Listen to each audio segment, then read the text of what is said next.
E aí, galera, tô de volta. Tudo bem com vocês? Não? Esse vídeo aqui para falar hoje sobre mudança de carreira? Não, planejamento de carreira, melhor dizendo. Esse é o tema desse vídeo aqui. Tô de volta ao canal depois de alguns dias aí afastado porque estava em Lima, né, no Peru, acompanhando a final da Libertadores, e a rotina lá é puxada, né? Então não dá pra gente gravar conteúdo. A internet lá era horrível, até tentei, mas não consegui, a internet lá era muito ruim. Então estamos voltando hoje para retomar a produção de conteúdo e material aqui no canal para vocês que gostam de narração esportiva. Esse vídeo vai falar sobre planejamento de carreira, porque a gente já está em dezembro, né? Primeira semana de dezembro, ano que vem aí.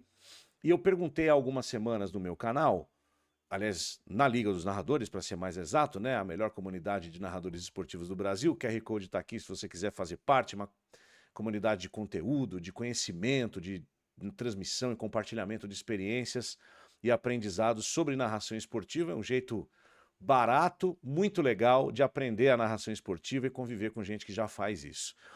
Então eu perguntei lá se as pessoas já tinham feito seu planejamento para o ano que vem. Por que eu fiz essa pergunta? Porque às vezes a gente entra num modo automático, nós narradores esportivos. A gente só quer fazer o próximo jogo. E principalmente quando a gente está no começo, a gente vê as nossas metas de uma maneira tão distante que a gente olha só o dia a dia mesmo. Ah, semana que vem eu tenho um jogo X, eu vou fazer pela rádio, web rádio tal, pá, pá, pá. E você vai nessa loucura e você não olha para frente. Você olha muito para frente, você olha o sonho e não olha o objetivo. E esse vídeo é sobre isso. Então eu vou compartilhar aqui a minha experiência do ano passado para cá, para que vocês entendam o que eu fiz. E eu não estou dizendo com esse vídeo que eu cheguei onde eu queria porque eu sou gostoso, porque eu sou maravilhoso. Não. Não dependeu só de mim. Coisas aconteceram no meio do caminho para que eu alcançasse os objetivos que eu venho perseguindo há mais de um ano. Mas isso também faz parte de uma construção que é minha. Então vamos lá. Ano passado, né?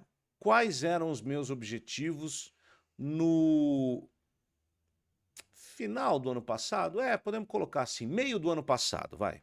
Meio do ano passado, 2024, lá para junho mais ou menos.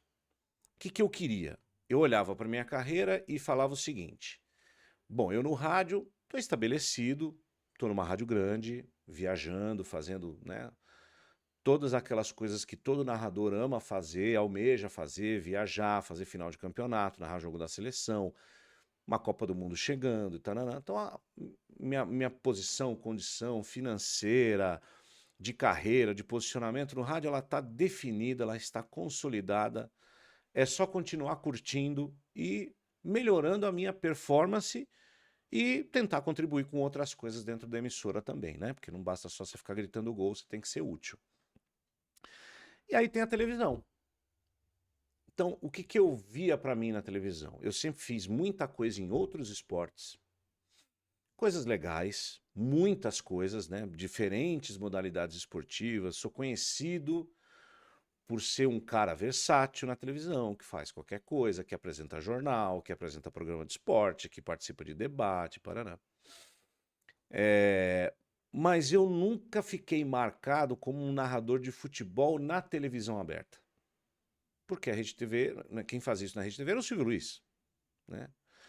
E aí, quando o Silvio começou a parar de narrar, ele começou a parar de narrar porque justamente não tinha muito futebol na emissora, né? O que tinha de outros esportes, MMA, NFL e tal, era comigo. Legal.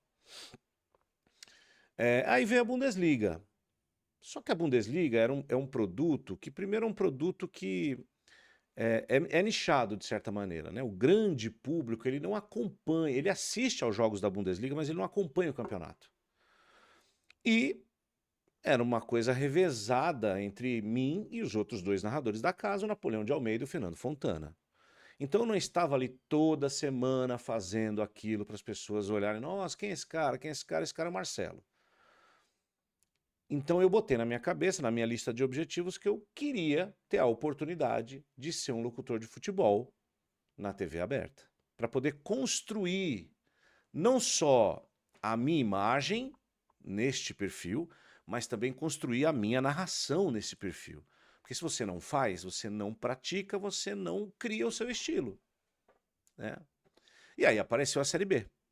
Quando apareceu a Série B na Rede TV, foi a chance de eu aproveitar esse momento, 2 jogos por rodada, então certamente eu estaria em um quase sempre, para construir um caminho, começo, meio e fim, contar a história de todo o campeonato, as pessoas saberem o que eu estou fazendo e tudo mais. E eu aos poucos ir desenvolvendo um pouco de um estilo, trazer um pouco do rádio para lá e tudo mais. E acho que consegui, né? Um outro objetivo que eu tinha, que era inclusive mais antigo, era estar numa grande marca do streaming. Porque eu sempre tive um pé ali. E eu sou um cara que eu desenvolvi a minha carreira justamente estando em várias mídias. E por que que eu fiz isso? Primeiro eu fiz isso porque quando você está em vários lugares, você aparece mais, e aparecer não é ego, é para que o mercado te veja, né? O rádio é um veículo importante, a Band News FM é uma rádio moderna, super conhecida, trabalha bem o YouTube, o digital. Então, o Marcelo Duó do rádio, até por causa do Neto, né, que me ajuda muito lá nos Donos da Bola, colocando os gols da gente, falando bem da gente e tal, promoveu a imagem do Marcelo Duó, narrador de rádio. Isso estava definido. E o Marcelo de TV é um cara que as pessoas veem por aí, né? Agora, a X-Sports, que apareceu no meio do caminho, nem estava contando muito, mas apareceu no meio do caminho e está me trazendo uma outra possibilidade que eu vou falar na sequência. Então eu queria um espaço no streaming grande, né? Em 2020, na última Olimpíada de Tóquio, foi 24?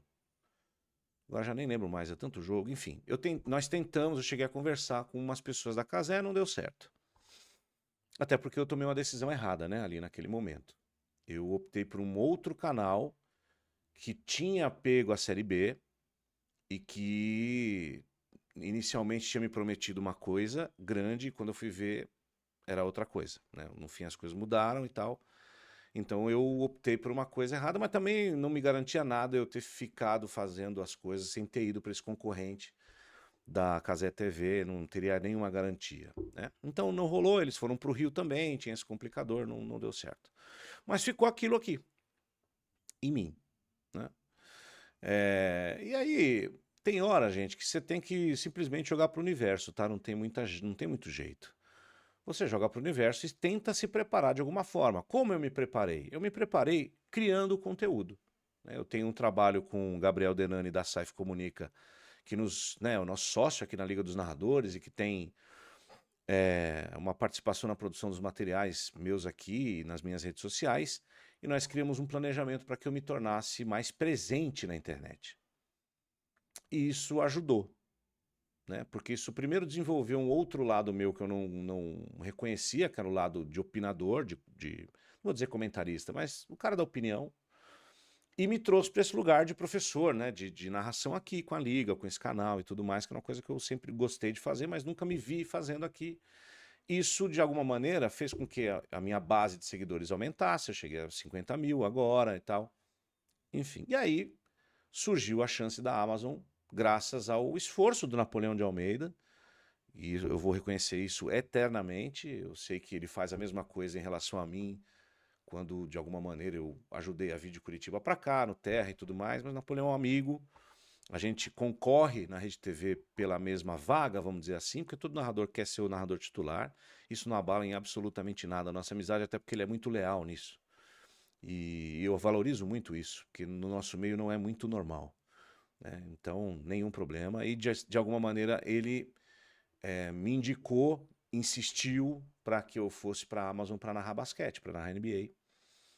E lá estou, né? Fazendo alguns jogos pontualmente, mas estou, né? Toda semana tem lá os palpites da rodada da NBA, meu palpite está lá, né? A Amazon é uma casa, né? A agência Voa, que é quem cuida da Amazon Prime no Brasil, tem um cuidado muito bacana com a gente, né? Então eu consegui colocar o pé nessa grande marca de streaming. Então, resumindo esse vídeo, gente, coloquem metas para vocês, mesmo que essas metas não dependam, e no fim não vai depender só de você.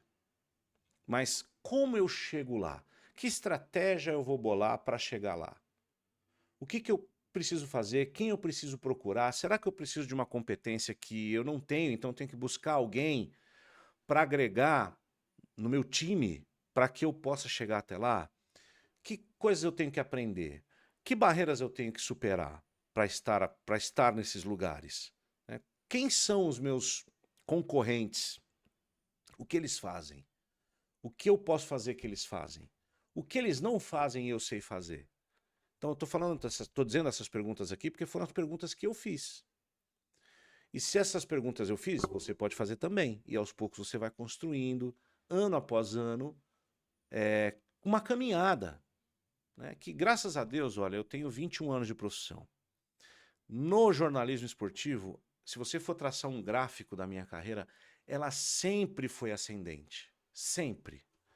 É da Rádio ABC para Piracema FM, da Piracema FM para 105, depois o Terra, depois do Terra o Band Esportes, depois a Rede TV, depois a Rádio Globo, aí veio o DAZN. Então sempre coisas vieram até eu chegar Band News FM, no momento que eu estou hoje, que é muito legal, Amazon Prime, X Sports, para fechar que eu acabei esquecendo. A X Sports me trouxe uma coisa que eu não estava esperando. A possibilidade de conversar com um público novo pela Kings League. Né? Eu me tornei ali uma voz na TV aberta dessa grande novidade que é a Kings League. Tem gente que gosta, gente que odeia, mas eu falo com um público diferente. Um público da internet, que vai me ajudar a aumentar o meu público na internet. Então é uma outra coisa que veio por tabela e que foi maravilhosa também. Então, façam esse planejamento. Dezembro é a data, olhe para o ano que vem, onde você pode chegar, qual o seu objetivo alcançável no curto prazo, o seu objetivo alcançável no médio prazo, seu objetivo de longo prazo. Faça esse planejamento de carreira, que a sua vida profissional certamente ela vai andar melhor do que se você ficar apenas no automático, tá bom? Amanhã tem live do Caçapa, eu espero você.